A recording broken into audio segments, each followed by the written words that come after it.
So, um, this is Choma Silver Wallace here, and this will be my week 5 video exemplar. So, I chose the topic allergy reaction.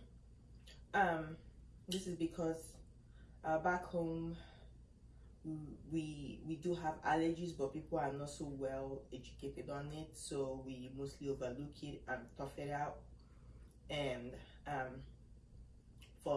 in serious cases, most times it'll be already too late to do anything, and the individual is lost. So usually allergies like something like drug allergy, we usually just tough it out, or just deal with it. So that's not the case in the developed areas, but I'll say 70% of my country, people in my country, in Nigeria, just deal with that allergy like a regular everyday occurrence. So as many as 30% of US adults and 40% of kids have allergy issues one way or the other. Now, while the problem may seem to start with nose and eyes, actually is mostly from your immune system, but people usually don't know about that. Now, when you can inhale, eat, or touch allergens, which is what causes allergy, but you will need doctors to diagnose these allergens to, say, okay, you have allergy for this and for that. And then for diagnosis, we have symptoms that we diagnose using symptoms and then collaborated with lab results. For this, I'll start with different types of allergy.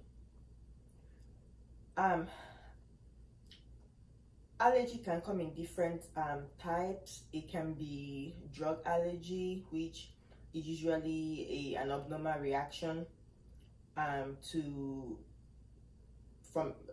an abnormal reaction by your immune system to the drug you took at that particular time. Now, food allergy is when your immune system, of course, reacts to certain kind of food you take in your body.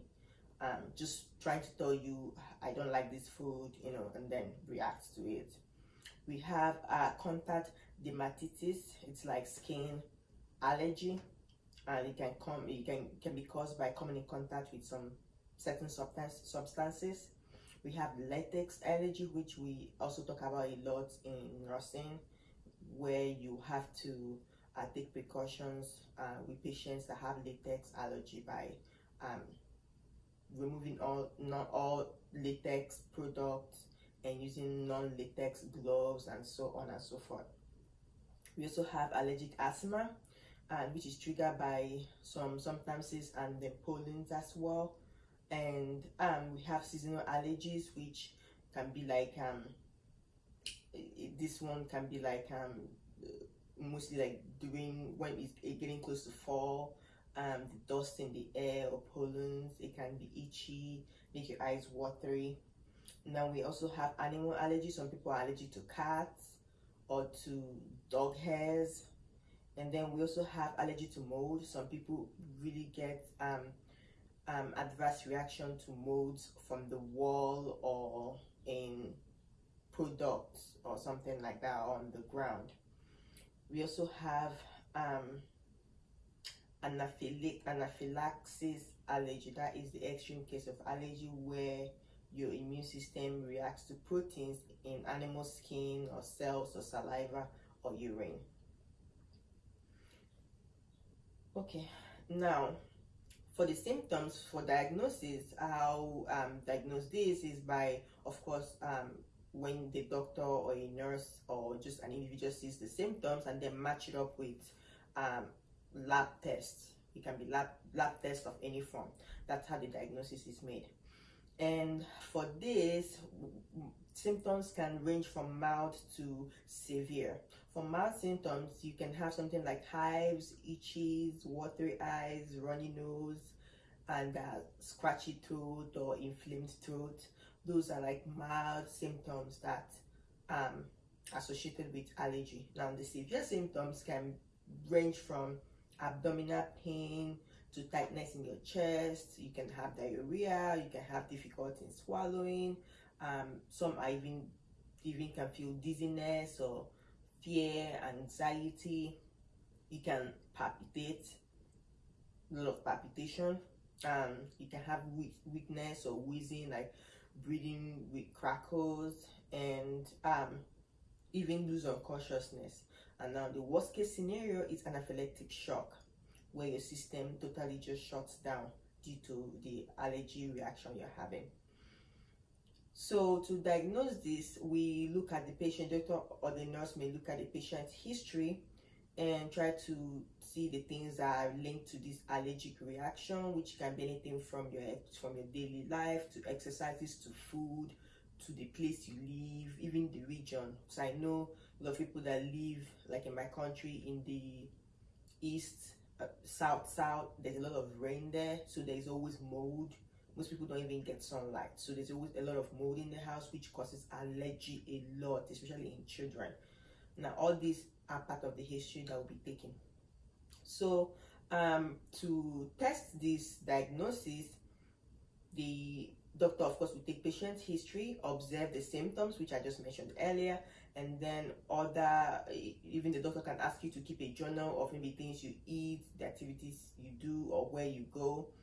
And then the test to make this conclusive will include skin test, which involves applying a small amount of suspected allergen on your skin and then see the reaction you have to it. And then another one is elimination test, which is the same as saying, okay, we know you eat so and food, can you take this food out and eat and see what happens, or add this food and eat and see what happens. This is especially used for food. For the skin test is usually for things like mold or bee stings, pollen, dermatitis. For the elimination test, usually, like I said, like I mentioned earlier, mostly for food. And then we can also have blood tests. This one is when other tests have failed. Then you check your body for antibodies against possible pollen or allergen that is being suspected. So for medications and side effects, in most cases, over-the-counter antihistamines, which can be in form of pills, it can be in form of nasal spray or soluble drugs, eye drops and liquids. And then we also have epinephrine. This is called a rescue drug. This is because it is usually used when you're already having that reaction, like you're in the midst of an allergic reaction and maybe your airway needs to be opened up, and then you be administered epinephrine. And most people with allergy, both severe and mild, usually carry epinephrine on them. Now we also have corticosteroid creams, which especially athletes use. We have albuterol, which an example is Proventil. It may be given to reverse histamine-induced bronchospasm. So we also have immunotherapy. This is a long-term treatment for severe allergy and severe allergy people. And then we also have a prescription for asthma drugs, which could help alleviate allergic symptoms. And this can include such as bronchodilators and inhaled corticosteroid. Corticosteroid, it's so hard to pronounce. So we also have oral cromolyn, which can be taken for food allergen, and also we can do drug desensitization for people that have already been reacting to a lot of drugs, which is another type of allergy. Now, for nursing intervention,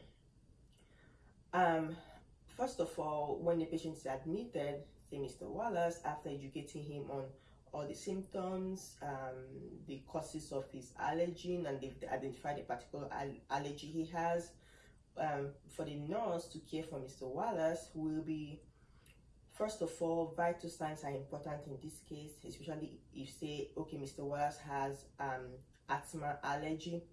And so it means we'll make sure that we'll monitor his airway, that is checking his respiration, his pulse. We're going to auscultate and check his lungs, whether he has crackles or wheezing, all those things, or even collapsed lung. Like that can be an extreme case. So all these vital signs are very important. And also checking oxygen, using oximeter to check oxygen level as well, because he might not be getting enough air to breathe if it's a severe case. Now we're also going to make sure that the client has full sensation, like in his throat, to make sure that he's getting that the airway is not compromised, which is the most important thing in ABC.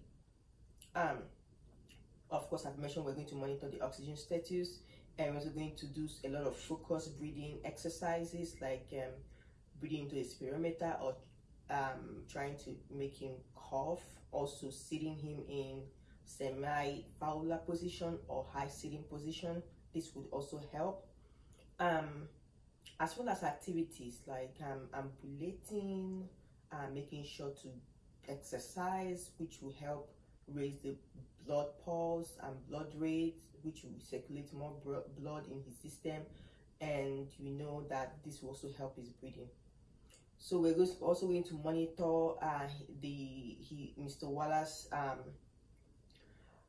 central venous pressure, CVP, and also pulmonary artery diastolic pressure, and also his cardiac output in general. We're also going to monitor his urine output. The renal system compensates for low blood pressure by retaining water. So and then oliguria is a classic sign of inadequate renal perfusion. We know that. So we're going to also monitor his urine output to avoid this. Now, our nursing diagnosis, based on the assessment we've had, can be anything from impaired gas exchange to altered tissue perfusion, to acute pain, to impaired skin integrity. This is the case if he has dermatitis. Now, for our nursing care plan, we're going to make sure that our client is breathing and his breathing pattern is good, and is relaxed, and we just watch his respiration rate and count it and make sure it's in the normal zone that we want. We're also going to make sure the client can demonstrate improved ventilation as evidence of, say, what we are doing in our nursing intervention is working. So we're also going to make sure that our client is stable, and that he is well educated on what asthma is, what the symptom is, how he can care for himself, the need for oxygen therapy or the spirometer exercise, and other breathing exercises as well. So at this rate, we're going to evaluate after everything that our client is maintaining effective breathing, that whatever we're doing, intervention we implemented before is working. We'll check all this before we do any handoff to the next nursing shift. And if there's any problem, of course, we can always call the healthcare provider. At this time as well, I'll also talk to my patient and ask if he needs anything, if any of the education I gave him he needs brushing up. I also speak to his family, to make sure they understand what asthma is and how they can help our patients improve, and food to avoid, or things to avoid, like smoking, or trying to make sure that there's no mold in the house. Depends on the allergy Mr. Wallace has. So I'll also make sure he has all the necessary information and make sure he understands me, and if he has any questions, this will be the time for him to ask me as well. This will be the patient teaching part. So that concludes my allergy video exemplar. Thank you so much.